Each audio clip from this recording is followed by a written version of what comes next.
a very prominent brand. We're talking about the Hiranandani. You're looking at large scale projects. You guys are known for scale. Your industry otherwise is obsessed with quick returns. In this kind of a market condition, how does your group commit itself to long-term vision and long-term goals? ये साहब कौन थे? तो हमने उनको बोला कि निरंजन हिरणनंदानी। ये हिरणनंदानी साहब थे? हमने कहा हाँ।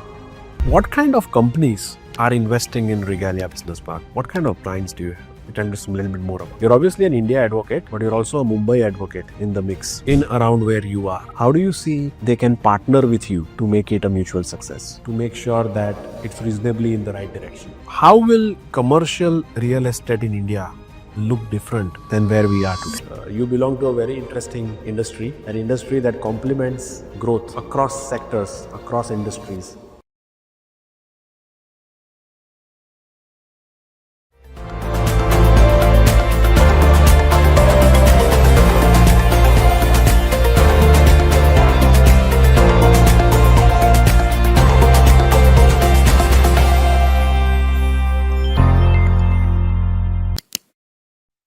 Ladies and gentlemen, welcome to yet another episode of the Sunny Shah show. When you look at real estate, when you look at big real estate players, these companies don't just build buildings, they build lifestyles. They build stories in which people live, work, and grow. We are talking about a very prominent brand. We're talking about the Hiranandanis.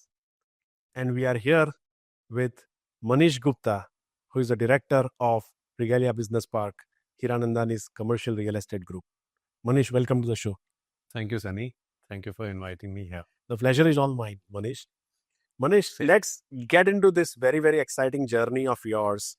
I get fascinated when I look at realtors. I get fascinated when I see the way your industry is shaping up the future of our country. But I also am always curious to know what lies behind in the brains and minds of leaders who work tirelessly in the background to make these things possible. And you being a prominent leader for your group. Thank you. I want to know more about you before we even get into this core topic as we discuss the real estate space and what you have to offer. But tell us, before Manish Gupta became the Manish Gupta, how did this journey begin? Can you tell us a little bit more about your background? Okay, so, I came to Bombay in 1995. From 1995 to end of 1998, I was working in a financial services company. So my background is a finance background.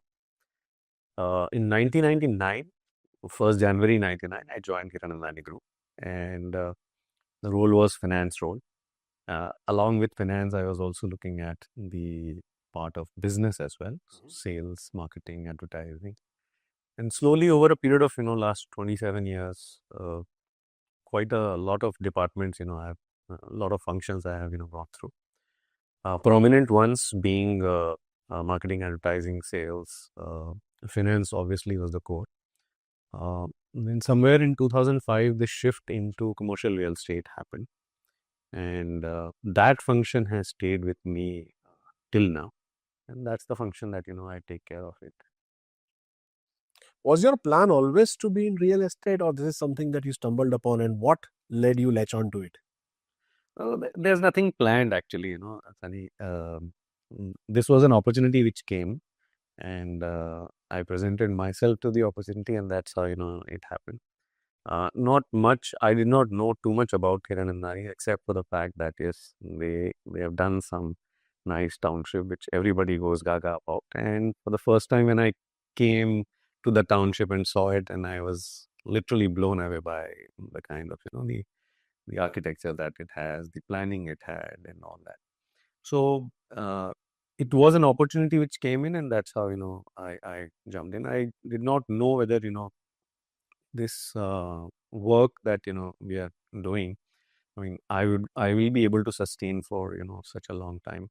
But the good part of the journey has been that, my transition into different departments, and these were not like 4 months, 5 months, or 8 months kind of a role. So like finance, I held till 2008, and we did everything. I mean, from various banks to financial institutions to foreign banks to Indian, big banks.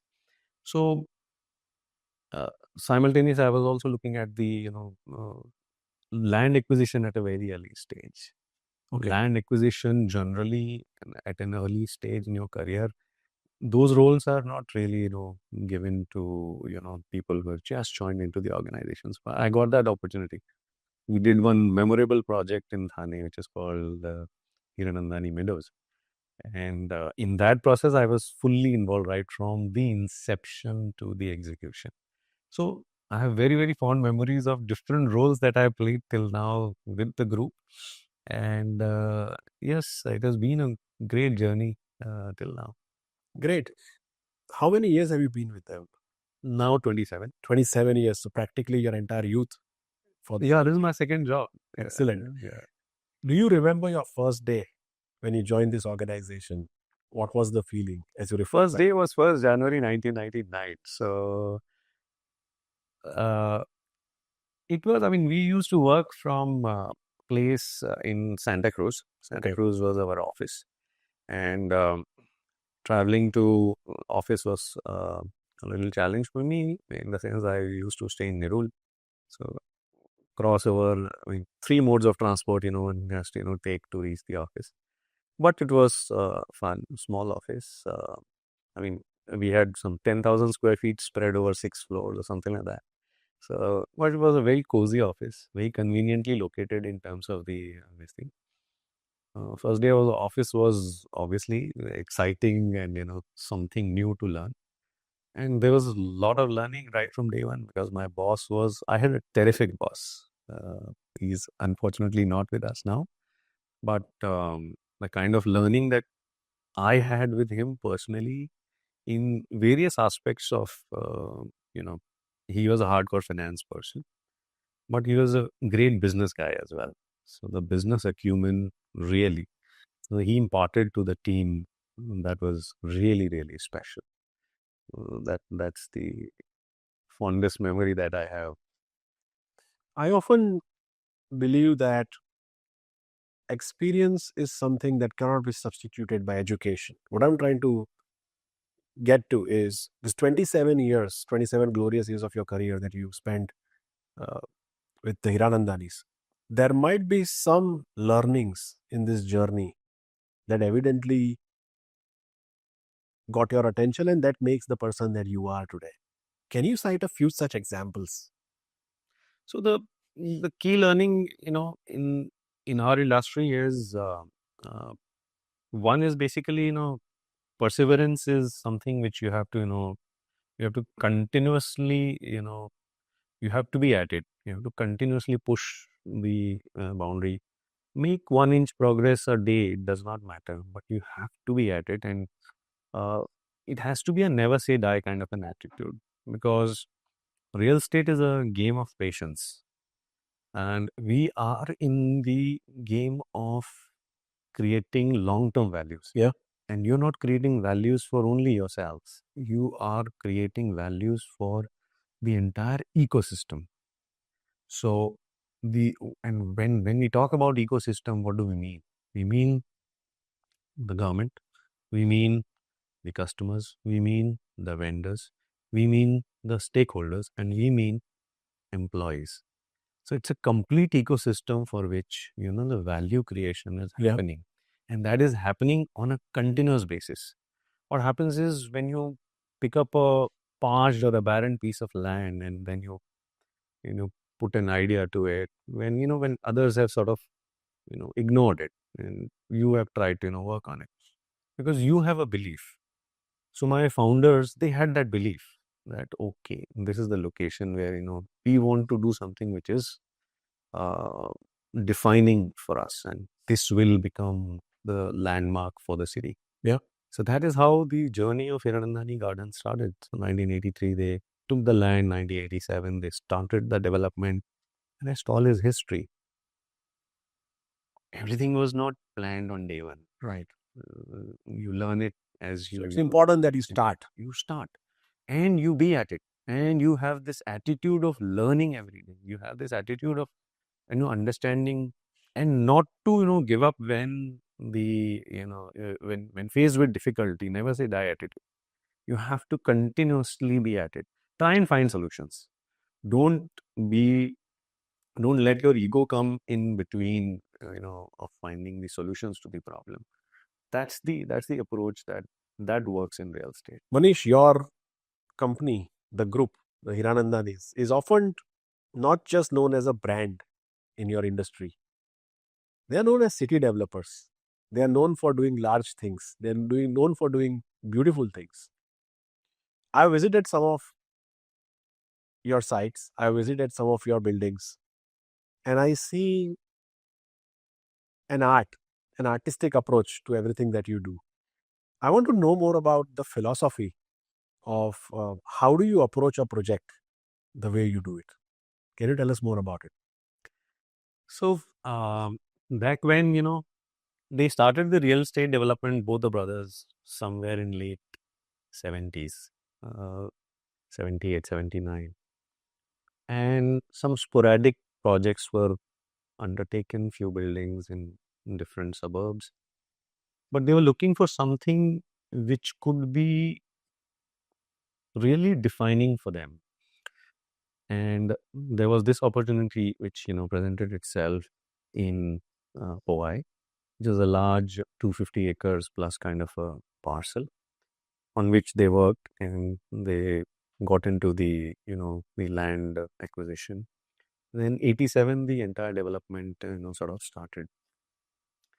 Those are the days of uh, scarcity of capital, scarcity of banking finance, and real estate per se was an emerging sector. uh, so very difficult days for real estate players to think of a very large concept and have the capability to actually pull it through. Right. So the first vision, the first stroke on the painting that you say by Hiranandani is Hiranandani Gardens Powai. And it was the master stroke. There's Correct. no doubt about it. But in, it did not happen in a day. It happened over a period of time. They kept on improvising and they kept on learning from the environment. The key things that they wanted to address right at the beginning itself was when you go around Mumbai is a weather which is a very harsh weather, Hmm. especially the monsoons. And monsoons generally create a lot of seepages and leakages into various structures. And then you will have these, buildings having so much of calligraphy on them. You can make out, okay, these are the cracks which are there. Yeah. They wanted to get rid of that problem. That was one of the problems that they had identified. So a lot of architecture was studied, and then they settled on something called as neoclassical. And in neoclassical also, what they did was they started doing a system which is now known as the double wall system. So what you create is basically a facade, and there's a small cavity which is left behind the facade, and then you have an internal wall. So then the gap between the outer layer and the internal layer, that acts as a weather shield, Okay. and that helps you in monsoon. That helps you during the summers as well. Uh, that was a runaway success. Hmm. Uh, that architecture, when it was delivered, it was seamless. It was great in terms of its looks, because when you adopt neoclassical, what you have done is basically you have also adopted for the local conditions. So you improvised it for the local conditions. That was the key part. You cannot just simply, look at, get inspired, and just try to bring that concept in its entirety without actually applying to the local conditions. So this was the difference that they had done. So the idea was to create something which will become a defining stroke for them. This becomes sort of a signature on Mumbai skyline. So Hmm. if you ask me, 100 years later, if Hiranandanis will be known, they'll be still known for Hiranandani Gardens Boy, because that's a signature that they are leaving behind for the society, for the city, for the country to sort of cherish. And it did not happen by accident. It happened by a lot of effort, and a lot of effort by the entire team. It's not a one man or two man show. It's never about one man. Real estate is never about one person or two-person. It's always about a team. So that is what happened. So along with the the entire team kept on learning. It's not about few individuals. Yeah, team about learning. And team kept on improvising. So we did better finishes in terms of exteriors. We did better finishes in terms of, the cornices that you see, the pillars that you see, the domes that you see, the grill designs that you see, uh, and the windows that you see. So each element, there was not one single element which was not sort of, deep dived, was not looked into, and how we are, impacting. Then there was a very dear subject which was horticulture. Mhm. Horticulture was studied in great amount of detail. We wanted trees which were sort of, all 12 months, they will remain green. Those kind of trees we wanted. So they will shed leaves, but they will not shed leaves, and they'll become parched, in that sense. Uh, so those trees were, done. Then we did a lot of, study. We brought a lot of flora and fauna into this thing. The mix was so healthy that it attracts different kinds of birds and species, and so the study was holistic. It cared for the environment. It cared for the open spaces. It cared for the whether you call it roundabouts, the pathways, the walking alleys, and the footpaths, the space for the car parkings, and the gardens. That's how this whole thing started. So we were the pioneers of taking a privately developed such large township that became a hall. So this was the first one. Then we repeated this in Thane. Right. Then took it to the other cities. So we did it in Chennai. Yeah. So that's the model that we adopted. Are there any non-negotiables that you keep in mind where you pursue any new project? For us, the non-negotiable is the ability of value creation. Any project which you Yeah. are doing, it has to create value. So when you have to create value, value cannot be created on day one. Yeah. Value creation is a continuous process. And when you do continuous process, then you have to bring in each element in time. So when nobody was willing to put up a school in our township, we put up a school ourselves. When people were not willing to put up a formal retail space, we did a formal retail space. When nobody wanted to do a hospital in our layout, we did a hospital ourselves. So, these are the, value additions, they happen over a period of time, and not everything you can put on day one, Makes sense. because then the project is not able to carry that load. Because real estate is a long patience game. Yeah, you will create a long term value. You cannot create value on day one. It's not like a stock market listing that, okay, by some action, it gets listed at a premium and then you have it. No. So that's how slowly the value creation happened, and we continue to enjoy the benefits of this. And as each of the element keeps getting added into the township, so does the experience with it of the entire team keeps enriching itself. So now, okay, in the previous building what you did, okay, this thing possibly did not works that well. So can I make that change? Can I try with a different, material? Oh, now new material has come. Can we look at it?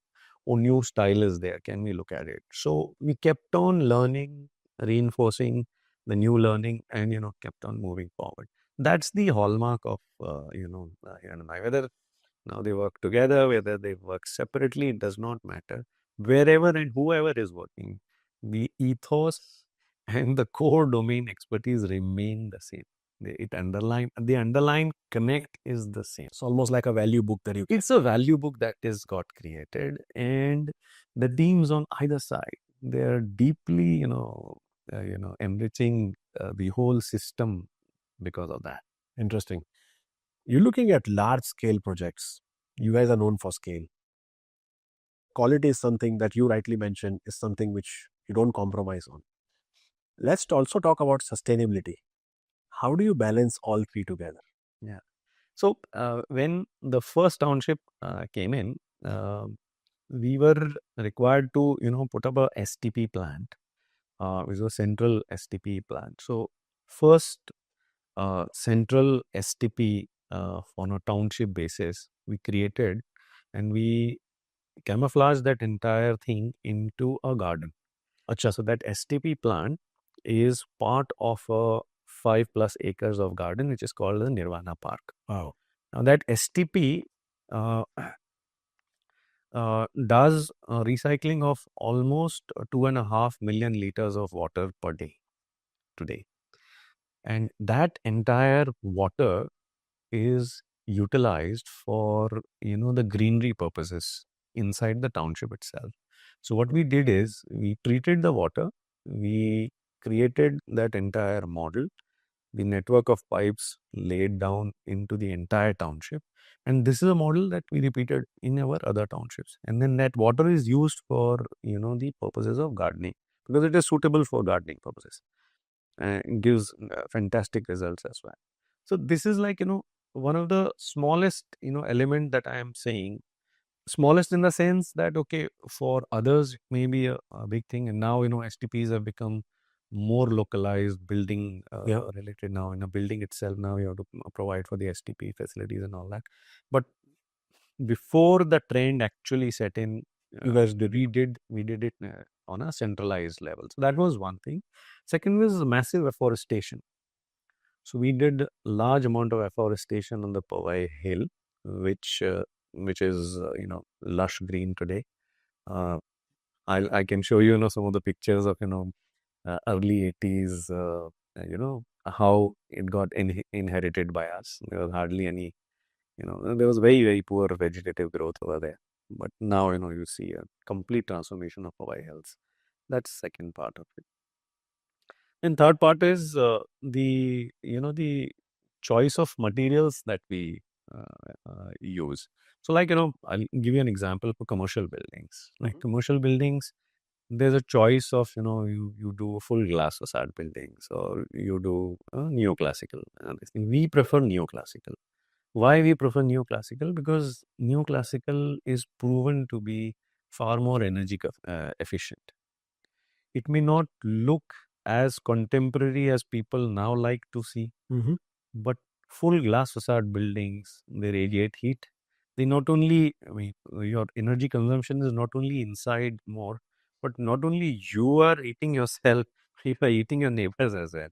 So, uh, what we found very early on that, in our kind of, climate and weather, I think our style of, choice of architecture, that suits us very well.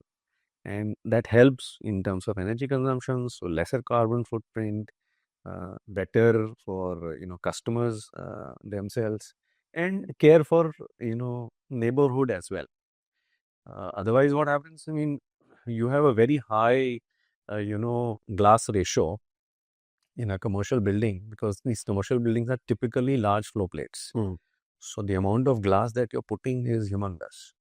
So even though you put uh, as much amount of glazing and different kind of factors that you put into cut the heat inside the building, Right.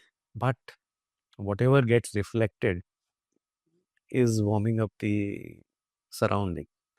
That happens less when you have a good concrete to glass ratio.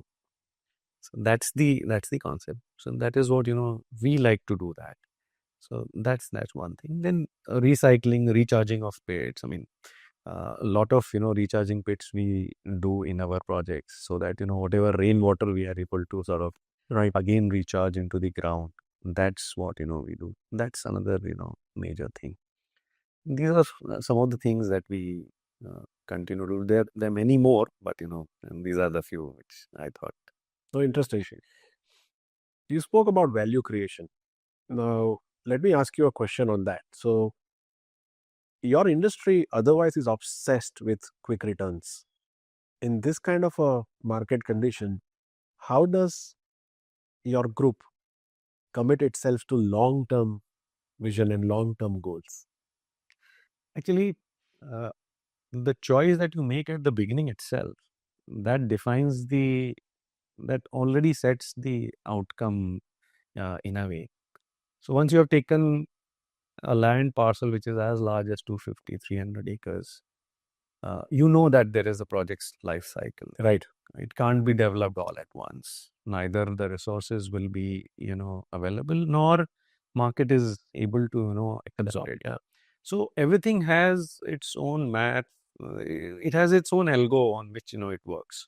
And so for us, we know that okay, initial few years you'll have to put in a lot of money into infrastructure. So get the roads right, get the walkways right, Yeah. get the gardens right, get the critical infrastructure which is required, which is power, water, telecommunication, all that. Once that is set, initial buildings come in, and then uh, large layouts are all about customers' acceptance of the location, Yeah. their absorption, their experiences, because customers drive in more customers. I mean, 40% of our sales is generally by a reference or through Word of word of mouth. mouth. Yeah. Yeah. So that continues to remain true till now as well. So that's the secret sauce basically, and this can only happen when the people who are coming and staying with us, they are happy. This is how it works. So, Manish, somebody doesn't just work with a company for 25, 27 years without no reason. I think mostly people work for their leaders. You have a great leader in Mr. Niranjan Hiranandani himself. And in this almost 30 years of association with him and his companies, do you recall any such memory of your interaction with him or an experience with him that still uh, speaks highly about him as a leader? I think he has a very unique leadership style. He backs his people completely. One is that he'll raise your equity into anything that he is delegated to you. Your equity is raised to infinite in the work that you are doing.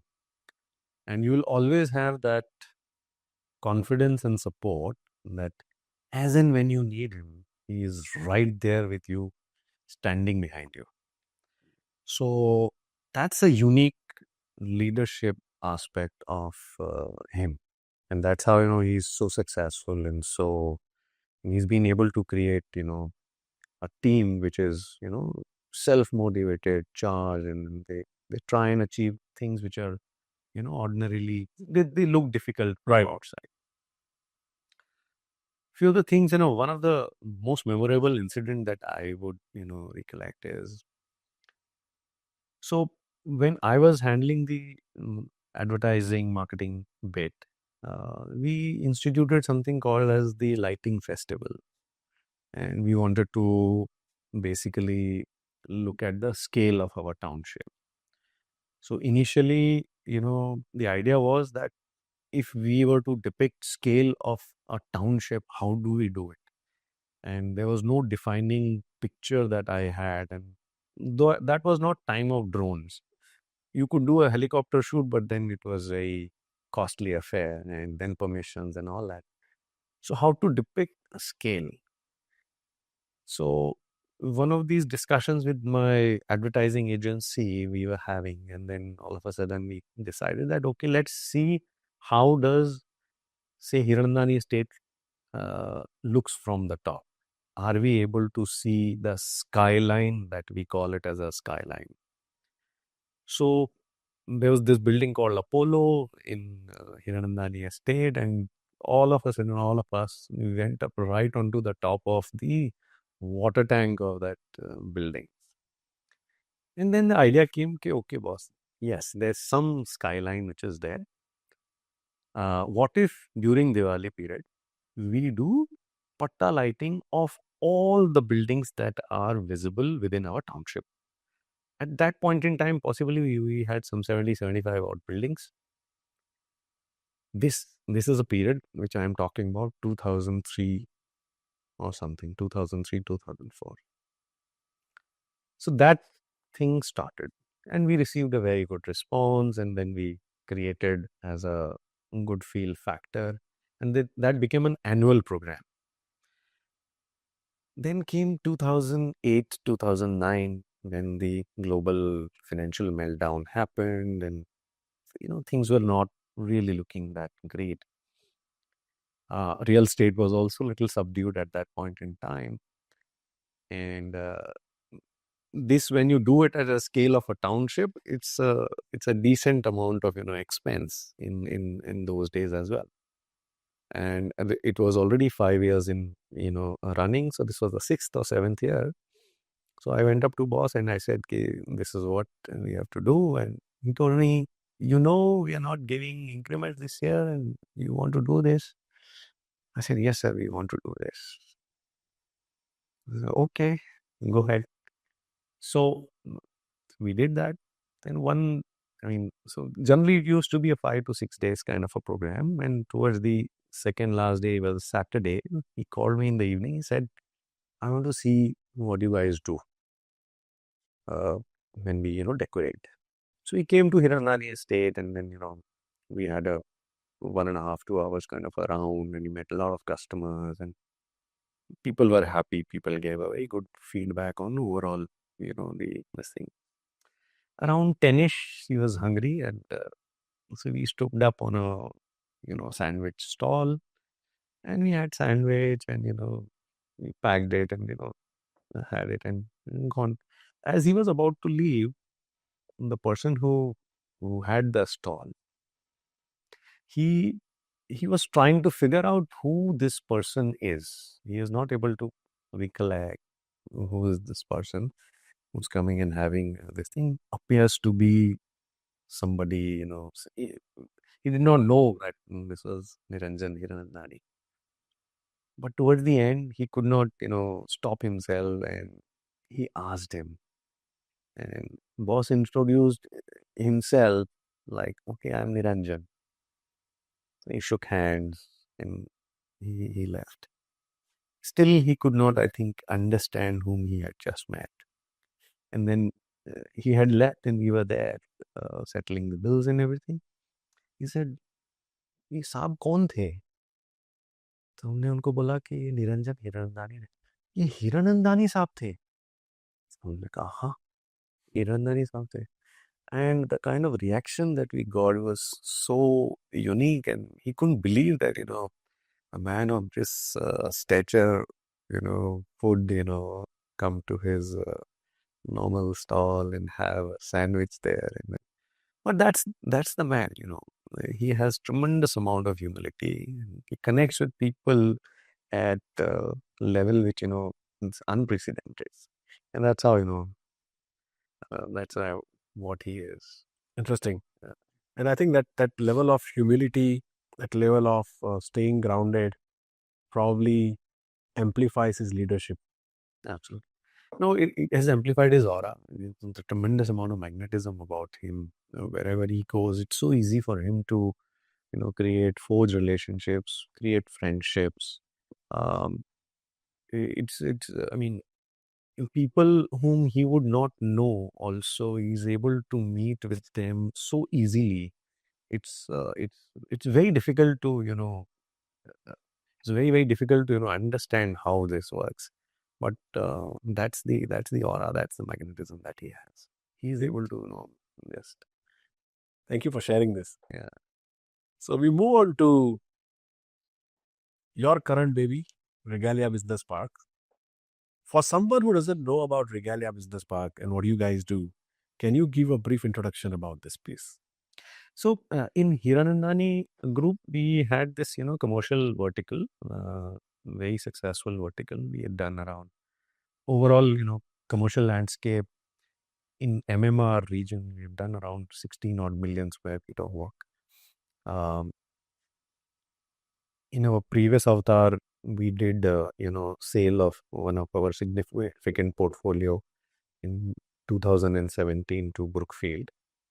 And at that point in time, while we were doing this transaction with Brookfield, we also wanted to continue to build more. So, we had undertaken, development in Thane. So whatever portfolio was sold to them, we again quickly, rebuilt it. Regalia Business Park is an entity which is part of Niranjan Hiranandani group, wherein under his group, we want to create these, commercial parks.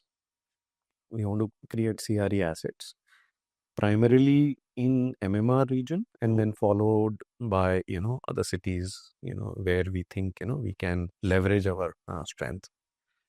We want to We are looking at around 5 to 6 million square feet of scale by 2030, focusing on new age, commercial office development, which are targeted towards the new age workers, which are primarily the Gen Zs and the new generation which is coming in. That's the work that we are doing. Our first project will get delivered later this year. Okay. And by July, August, we should be able to deliver that project. That's called East Bridge. That building is around 1 million square feet or so. And that got completely leased out. Office side, we leased out to SmartWorks. Retail side, we are now, giving we are leasing it out now. Mhm. The second project that we have undertaken is on Western Express Highway, near Parsi Panchayat Road. That project is called Westfield, Mhm. and that is what is coming up. It should be around 1.3 million square feet. And there are 3 or 4 more projects which are under active consideration. One project that we want to do it is in Kalina. That is under active consideration. And there are a few other parcels that we have identified. So overall, in a mix of this entire bouquet, what we have done is we have come out of our township. We have 2 large townships. We are not doing it in township. We have come out in township. What we have looked at is basically the micro markets, and which are the micro markets which we think are good for setting up of newer offices. So that's the work that we are doing in Regalia Business Parks. The strategy is being completely run by Darshan Hiranandani, who is Mr. Niranjan's son. And I report into him. A quick question. You talk about the fact that you're building IT parks and commercial real estate for the future, for the next gen. Can you tell us a little bit more about how your vision is going to make your buildings set apart from what we are used to in terms of IT corporate parks or other commercial buildings? So now the new buildings which are happening, they are very high on ESG compliance. Okay. So all the elements of ESG, they have to be they are non-negotiable. Right. Your indoor air quality, at least in the common areas, non-negotiable. You have to have, them. A lot of collab spaces you have to Mhm. provide. You have to have a lot of, sporting, facilities, whatever is possible to be given within you know, within the campus itself or within the, development itself. Those need to be, given. These are non-negotiables. Um, some of the facilities like crash and the other things which are there, that comes as a mandate. You have to do it. um, the cafes, the informal meeting points, the lot of areas where people can just sit and do work quietly. Those are the spaces which are required to be met. I mean, not to forget the green aspect of it. The buildings have to be designed for the green certification, and you have your you try and we follow the neoclassical this thing, so that or the energy consumption is much lesser. So as many points as you can cover. And the key part of the defining part of our new developments is that we are trying to take projects which are possibly transit oriented. Okay. So commute friction is what we want to bring down. So if I am taking a project which is closer to a metro location, Right. metro station location, or it is closer to the metro and a suburban, station, and also closer to a highway, those are the locations which we think that our belief is that the clients are going to give a higher approval rating on. And that's how we think that they will be very, very successful projects. That is what we are doing, and this is the sort of a future thinking or future proofing that we are doing. Interesting. So, what kind of companies are investing in Regalia Business Park? What kind of clients do you have? You tell us a little bit more about it. So the first building, fortunately, one single client took up. So from a Regalia business park perspective, okay, the first one is only one single client, but we are having good conversations on the second one, which we are Sure. discussing. So these are corporates, the IT companies as well. These are some of the consulting ones as well. That's the emerging landscape. So let me expand to that question. What kind of companies can pursue you for the real estate needs? Are you looking at large corporations? Are you looking at mid-market companies? Do you have something for everyone? How does that look like? So what we are able to do through our plan in any layout is um, modularity and scalability at the same time. Okay. So the way we design our codes, the way we define our buildings, it is possible for us to accommodate smaller players also, Mhm. and for larger players as well. So that's how you plan your flow plates. So we are modular and scalable at the same time. So for me, if a new GCC setup wants to come and do a smaller, floor offices in our new buildings, that is also possible. Somebody wants multiple floors. Somebody wants multiple floors with dedication of possibly a lift bank. Then after a particular size, I'm able to do that. We just recently did a project in on Saki Vihar Road, wherein uh, it was a multi-tenanted building, but uh, one of our corporates whom we relocated from their existing location into this building, we gave them their exclusive lift bank. We gave them their exclusive number of floors. We created special atriums for them. Uh, Crystal is the name of the corporate, and that's how we do. So the thing is, it's all function of design element, and Right. what you do is basically you when you're trying to solve for smaller client problem, you do not bifurcate all your floors. You reserve certain floors which will be sort of broken into smaller parts, Sure. and then you keep the bulk of the floors as the one larger capacity. So that's how generally this problem is solved. So we are able to cater to all corporates. There's Interesting. which are permissible under the ITS policy. A lot of industries got disrupted post pandemic. Real estate is not alien to that. Do you think customers look at real estate differently? Have you seen that thought process getting changed post pandemic? What are your observations there? So key observation is that one thing which we thought that this entire movement of co-working spaces, whether that as a movement or whether that as a trend, how deep it is and how sustainable it is. It was in its early fancy days just prior to COVID, and then the COVID happened, and then this entire thing happened. I think that trend has just gotten strengthened very, very deeply. And now the 20 to 25% of newer consumption last year is happening either through them for the end clients, or they're also going in for some of these speculative build outs as well. That was one clear shift which happened. So basically what people are saying, what corporates are trying to solve for is they are trying to solve for is uh, a complete, you know, uh, they're completely outsourcing the solution. Okay. They're saying that infra, I'm not creating. Services also, I'm not doing.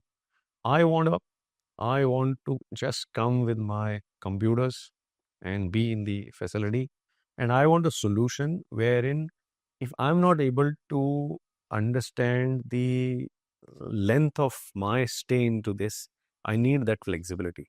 So adaptability in terms of, lower tenure of Hmm. the agreement, that was a big question mark 3 or 4 years ago, whether this is a sustainable movement or no, whether the return on capital happens or no. What will happen if, somebody leaves in 6 months? But what we are seeing is that corporates are doing it 3 years, 5 years, and even longer, arrangements with these large players. And that is how they are building fast, and that is how they are, redeploying that's a very, very clear and visible shift. And it actually solves a lot of problems for corporates if they want to be you know testing it initially without putting in too much of capex Yeah. themselves.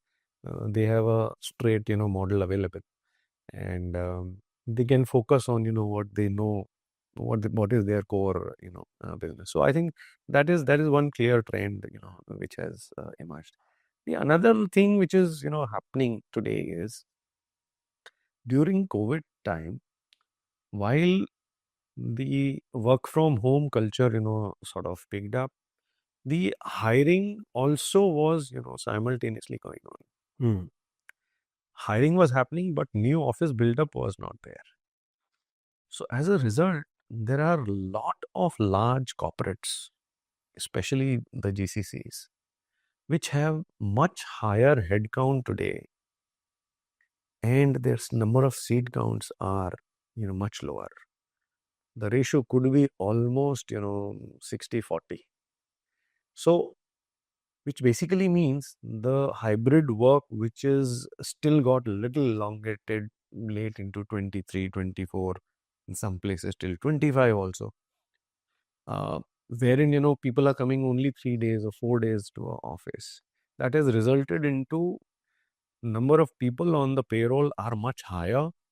So the moment they ask for space, this thing, then everybody is going to run for looking out for space, and that is a situation with lot of large corporates. So that's a clear trend which is there, and that is where even the co-working model or the managed office space model is also getting some of the demand from, Interesting. because that's the work which is happening. Will work always remain like hybrid? I think 15% of work will remain hybrid for a long time. That's the trend that we have to assume. But uh, is office growth really required? We are a billion square feet today, approximately billion square feet of CRE space all over India. That's the equivalent amount of vacancy in US. Oh, okay. US vacant office space is a billion square feet. They are a 5 billion square feet market. We are a billion square feet market. And look at the population comparison, there's no comparison. But I think the bottom line is, if India has to grow, if India is looking at 2047 as a dream of creating a Viksit Bharat, the entire corporate services will have to grow. The commercial parks have to come in. You have to build more. You have to provide for more Right. services. That's the logical way of growing. So one of these reports which I was reading from one of these IPCs, they're assuming that from a billion square feet to 2 billion square feet we will reach by 2047. My view is that we will hit that mark even much before 2047. It should be by 2040 itself. So we will be a 2 billion square feet CRE market. So You're extremely bullish about this.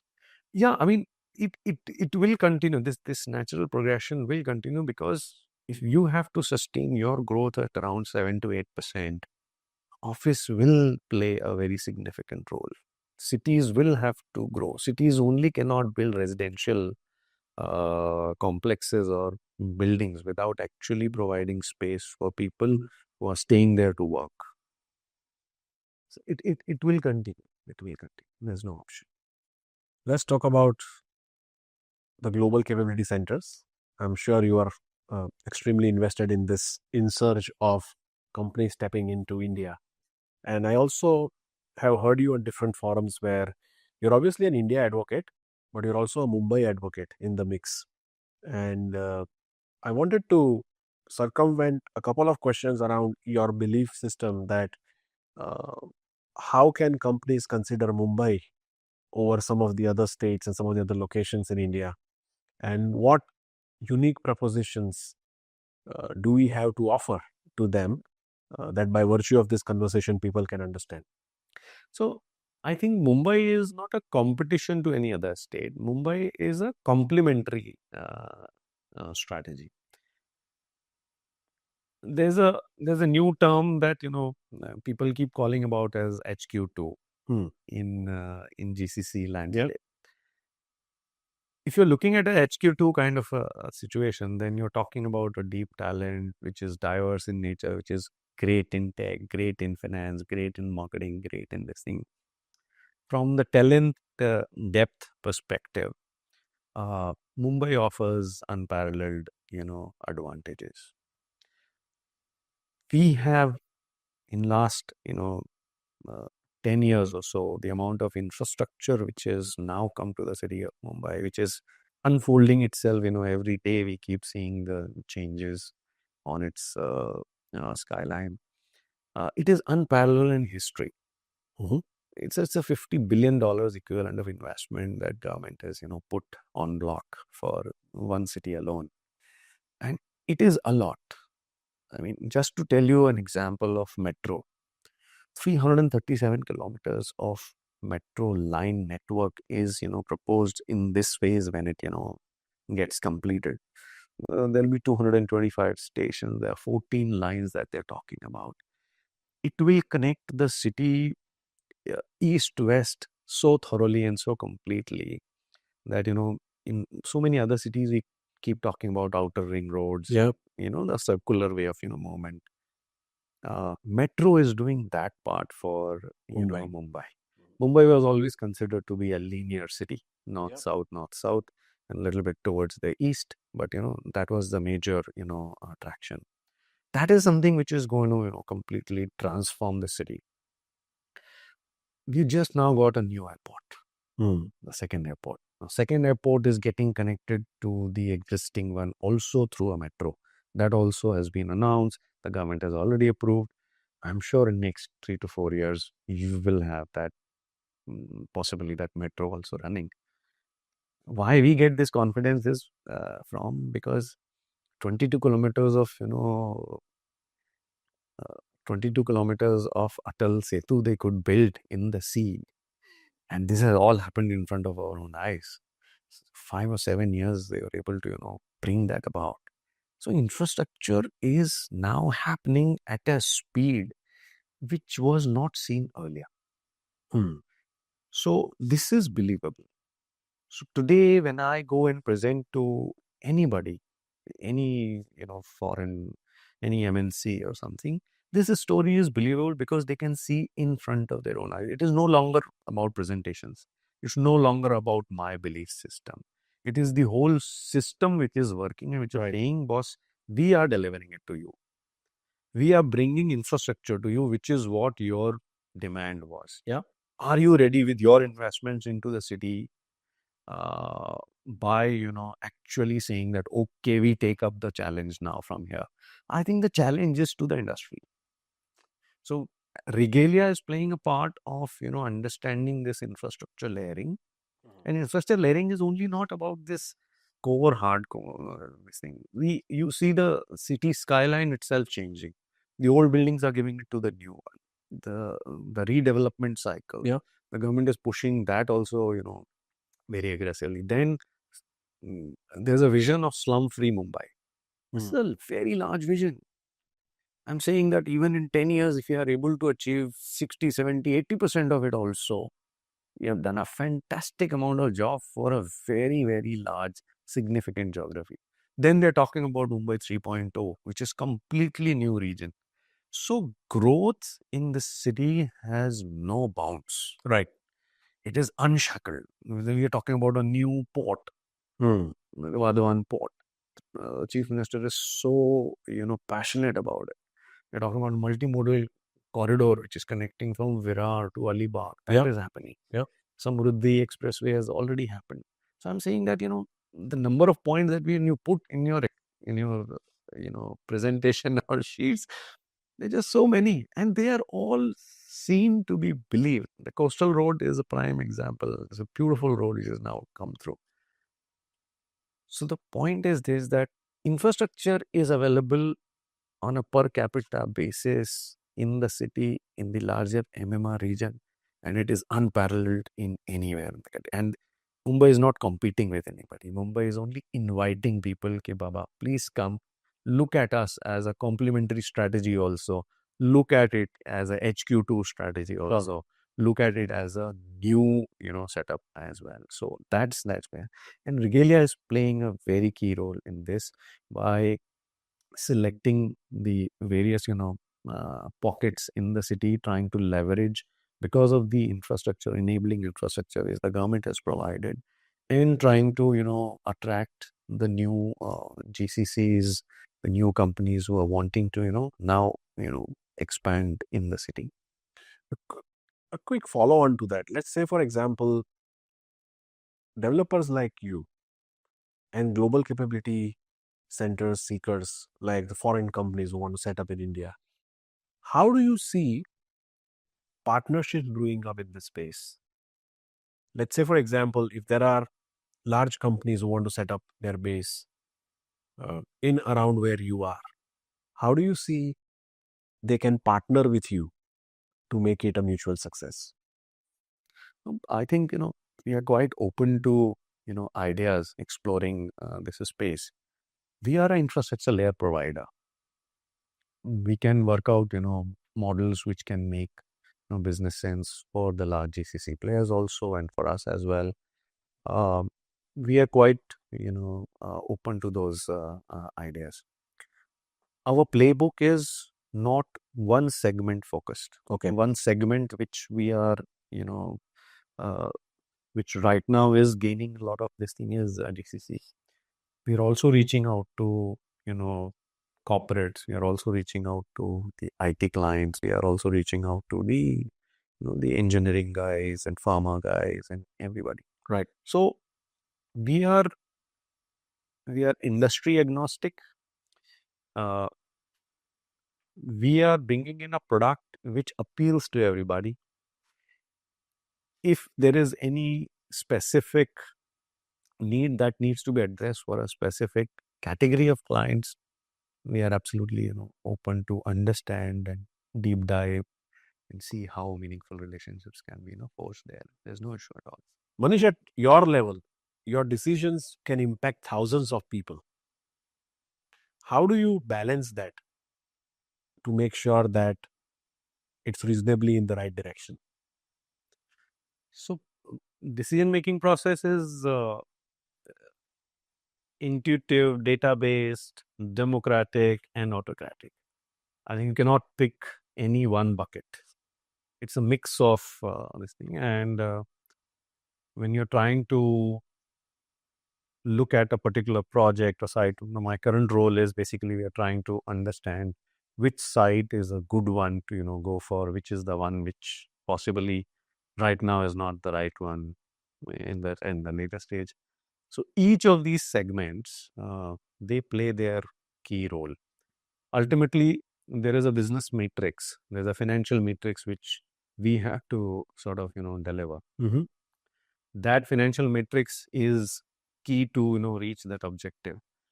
But if we take a view that okay, that particular aspect can be met, it may not happen on day 1, day 2, day 3, but over a period of time, or that time frame which is acceptable to the stakeholders, still you are able to drive through the decisions.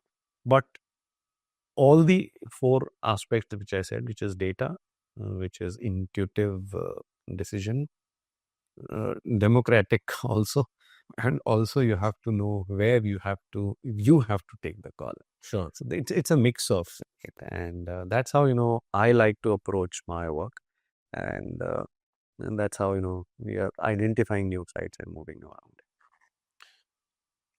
Let's fast forward ourselves to 10 years in the making. How will commercial real estate in India look different than where we are today? I think 10 years we should be around 2 billion square feet if India grows very fast. We have 1 billion square feet today in terms of CRE capacity.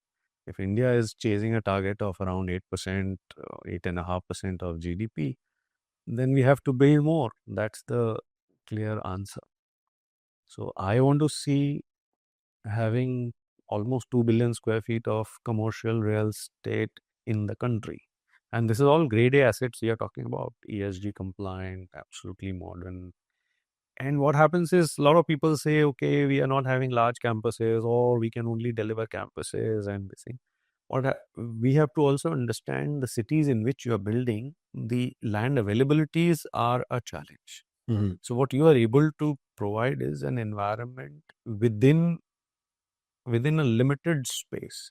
We are not a country wherein per capita consumption of space per employee can be designed for 250 square feet per person. I mean, US real estate became that big only because they were following for a longest time 175 to 250 square feet per person kind of a density. That is not possible to plan in India. So we have to work with our limitations as well. And within the same limitations, I think this growth is possible. Mhm. We are growing fast, and we have to align ourselves to the country's target of Viksit Bharat. Viksit Bharat is 2047. I think we should try and achieve that by 2040 somehow. And what excites you the most about this future? In the entire country infrastructure is improving. That's the very, very positive aspect of it. And I feel very happy that we are able to see so much of it in front of our own eyes. And it's believable. Everywhere it is believable. Um, if we keep this pace going, at least we have provided for next 50 years, next 60 years, kind of a roadmap to the country. And I believe this is only a phase one. Then there is a phase two, and then there is a phase three, which is a logical progression, because highways get connected to multimodal transport ways. Then your bullet trains will come. Then your lot of logistic parks are happening. A lot of new industries are happening. New industrial corridors are framing up. So it's all integrated, and it will keep on happening. First phase, second phase, third phase, fourth phase. So I think we are on a perfect, growth path. Mhm. The trajectory is right. We have to just keep on believing in this process, that this asset building, there's a national asset building which is happening. All this infrastructure which is being laid is a national asset. So this national asset building program which is happening, this will give us disproportionate return. It has a compounding effect. You will not be able to see it immediately, but it will have a compounding effect, and all the industry segments are going to benefit. Everybody is going to get benefited out of this. That's where the fun is. Any company of any size trying to get into India, or any company from a global capability standpoint who are already in India but want to look at Mumbai as an alternative, how would you appeal them as a partner in their story, as a developer, as a brand? What do you have on table that gives them immense comfort that if they want to expand in Mumbai region, they should look for nobody else but Regalia Business Parks? So my message to people or the companies who are looking at setting up the new GCC centers in Mumbai is very simple. You please come to Mumbai, come and have a look at what Hiranandanis have been able to deliver in their previous avatar. What is our current capability, what is our current deliveries which are coming on board, how we have thought about sustainability, how we have thought about new age design, how we are combining the transit oriented developments now in the city, what are the new methods, what are the new way of putting the interiors across, how we are giving modularity and scalability at the same time. These are the features which you will get when you deal with players like us. We have done it in past, we are doing it as of now, and we'll continue to do it in future. That's what makes us different from others. Fantastic. We get to a very interesting segment of our episode, which we call as the rapid fire. So I'll throw questions at you, and you have to give very, very brief responses to them. So are you geared up for it? Yeah, sure. One leadership principle that you live by. You have to lead by example. You have to do it all by yourself. And the thing which you expect others to follow, you have to do it first. So lead by example. One mistake young professionals should avoid. Distraction, how you can get, it's very easy to get distracted these days. Mm-hmm. So if you are able to, keep a focus, that's the key mantra. One book or a thinker that shaped yourselves. I used to hear on a philosophical note Osho a lot, so I, I, Osho. I would I would recommend people to reflect how he used to approach problems and be thinking. India's biggest unrealized potential. I would say real estate. I would say internal tourism as well. There are a lot many things that we can do, and the current budget has rightly identified few of these sectors. I think we are going to do quite well over there. And the last one, define Hiranandan in one word. Hiranandani is a brand which believes in creating superior value for all its stakeholders on a continuous basis. That's the mool mantra of our organization. That's the mool mantra of our existence. Whatever we do, we have to create value, and value is all pervasive. It's not only for the owners, it's for customers, it's for employees, it's for vendors, it's for the entire ecosystem. That's the only way that we continue to grow. One word is value. Value creation. Great. Mr. Manish, thank you for enlightening us and walking us through your personal journey as well as your professional journey. You belong to a very interesting industry, an industry that complements growth across sectors, across industries. You come from an industry that inevitably has to evolve and grow and catalyze the future of our country. And in doing so, I'm sure you take a lot of gratitude, you take a lot of pride, and you're going to create and leave behind a lot of cement sculptures that would talk highly about the legacy as you reflect back on your journey. Yeah, so in Hiranandani language, we call it signature on the skylines of city. Hiranandani signature on the Mumbai skyline is very, very evident and it's undeniable. That is what they will, leave behind. And we are extremely, extremely proud of, working with them.